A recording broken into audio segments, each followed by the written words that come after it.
Okay, a very good morning, children.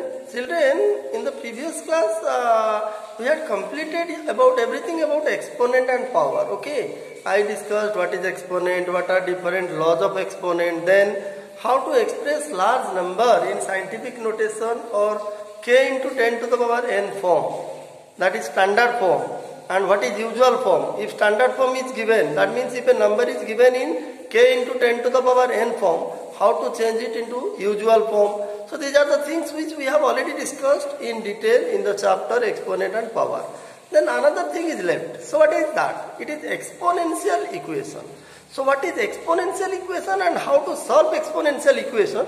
Let us discuss today. Okay. Now, what is linear equation? In one variable, you read it in class 6. Okay, then, but you do not know what is exponential equation. So what is an exponential equation? Let me discuss. See children, this type of number, suppose if I say in exponential term, suppose 2 to the power 3, you see, here the base is a number integer, the exponent is also an integer. But instead of writing 2 to the power 3, if I write 2 to the power x, you see, suppose I will write an exponential term in this form, 2 to the power x, see. What is the base here? The base is 2. And what about the exponent? The exponent is a variable, it is x. Okay. So you see, in this type of exponential term, the base is a what? It is an integer. It is an any integer. Okay. It is an any integer and the exponent is a what? Is a variable. X, y, z, any variable. The exponent can be any variable, not only x. Okay. So this is an exponential term. You see, this is an exponential term. Okay. Now children, if this exponential term, you see, if this exponential term is equal to, if it is equated to, or means if it is equal to some constant, suppose 1, you see, look at, if I write 2 to the power x equal to 1, look at, if I write 2 to the power x equal to 1, here, 2 to the power x is an exponential what? Term, where the base is 2 and the exponent is a variable or unknown. It is x. Suppose it is equal to 1. Now this type of expression is called exponential equation. You see, this is one example of exponential equation. I can give you as many examples as I like. See, suppose I will say 2 to the power x plus 2. Look at 2 to the power x plus 2 equal to 64. This is also an example of exponential equation. Why? Because here the base is 2, some integer or number, and exponent, look at. In exponent the variable part is there. The variable or unknown x is there in the exponent part, and it is equal to some constant 64. So this is also an exponential equation. Now this time, suppose 3 to the power y plus 2 equal to 81. You see, look at. Here the base is 3 and the exponent or power contains the variable or unknown y and it is equal to some constant 81. So this type of expression we call exponential equation. Not linear. It is not a linear equation. It is an exponential equation because in the left hand side you will find some exponential term. I said what is exponential term. Exponential term, here the base is some integer or number and the power is contains some variable x, y, z, whatever. Okay. So this type of equation is known as your exponential equation. Now the point is, how will we solve? How will we solve? Let us solve these two linear, let us solve these two exponential equations. Okay. Suppose you are given these two exponential equations. Okay. If these are exponential equations which contain some variable or unknown, say here x, here y, then this equation must be satisfied for some particular value of the variable, that is x or y.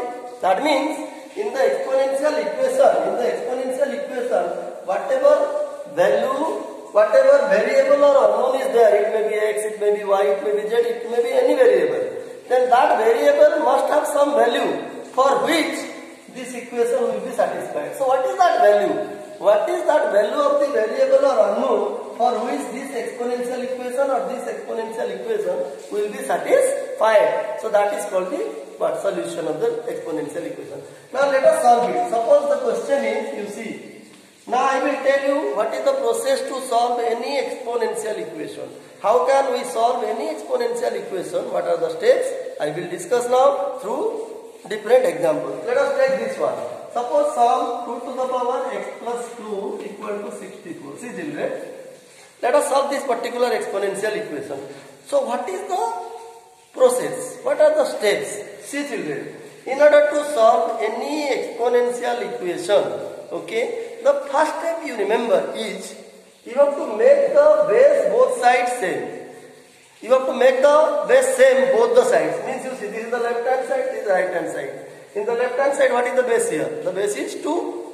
But here the number is 64. It is not given in exponential form.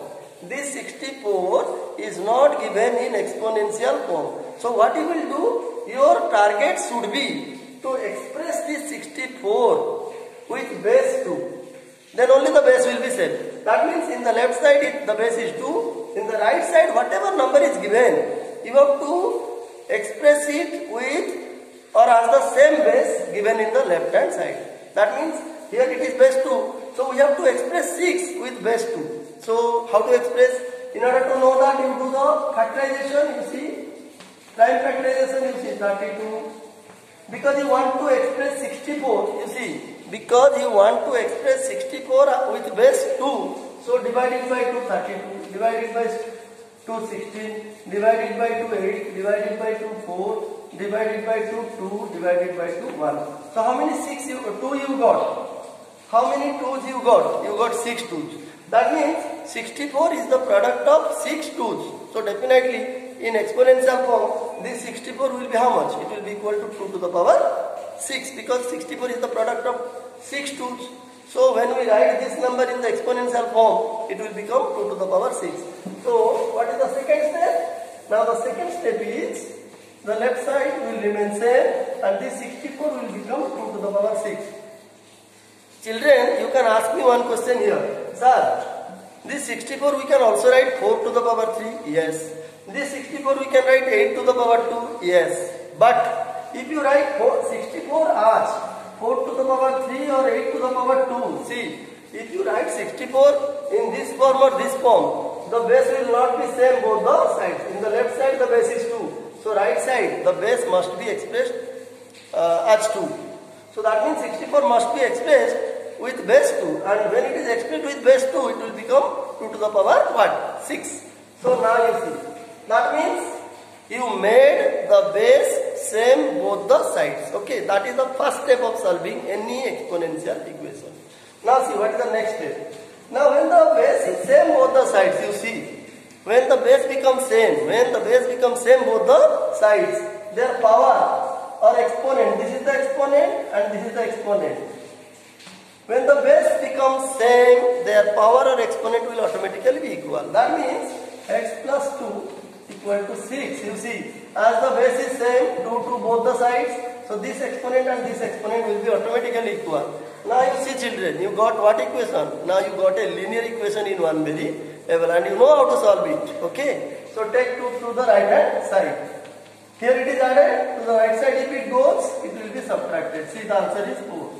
So x equal to 4. That means x equal to 4 is the solution of this exponential equation, and we can check it also whether it is correct or not. How to check? You see, I am checking whether my solution is correct or not. How to check? You see, what is the value of x? 4. Now you put this value in the right hand side, LHS. You see, what is LHS? It is 2 to the power x plus 2. Then 2, what is the value of x? 4. 4 plus 2, it is 2 to the power 6, which is equal to 64. See children, it is clearly 64. That means the right hand side. So by putting x equal to 4 in this exponential equation, we got the left hand side equal to right hand side. That means x equal to 4 is the solution of the given exponential equation. Okay. Now let us solve another question so that you will understand the thing better. How to solve exponential equation. I have taken another example also. You see, suppose you are given to solve 3 to the power y plus 2 equal to 81. See children. Suppose you are given this exponential equation and you are asked to solve it and find the value of y for which the equation will be satisfied. Means the value of LHS and RHS will become what? Same. How to do? Now you see here the base is what? First you see here the base is left side 3. So this 81 must be expressed with base 3. And when 81 expressed with base 3, you see you divide it by 3, 27, divided by 3, 9, divided by 3, 3, divided by 3, 1. So 81 is the product of how many 3's? 4 3's. That means 81 will be in exponential form, 81 will become 3 to the power 4. So that is write down. So 3 to the power 5 plus 2 equal to 3 to the power 4. 81 is written as 3 to the power 4. And see, now the base is same. Now the base is same both the sides. It is 3 3. And since the base is same both the sides, their exponent will automatically become what? Equal. That means y plus 2. This exponent will be equal to 4. Okay, this exponent. So now you see you got a linear equation in one variable y. The variable is y here. And you can easily solve 4 minus 2. What is the answer? See. So y equal to 2 will be the required solution of this exponential equation. And you can check it that your solution is correct. How? By putting this value here in the left hand side. In place of y you put 2. It is 2 plus 2, 4. 3 to the power 4. And 3 to the power 4 is no doubt 81. Okay. So children, this is how to solve. This is what exponential equation and how to solve any exponential equation. Only two things you have to remember. One thing, we have to make the base same at any cost. We have to make the base same both the sides. And after the base is same become both. After the base is same both the sides. Or after the base becomes same both the sides, their power will automatically be equal. And from that you can easily get the value of the unknown or variable. Okay, so this is the principle of solving any exponential equation. Okay, children, I hope you understood. With this, we completed the chapter, your exponent and power. Okay, so we will discuss some new chapter in the next class, and I hope you must have understood. Okay, thank you.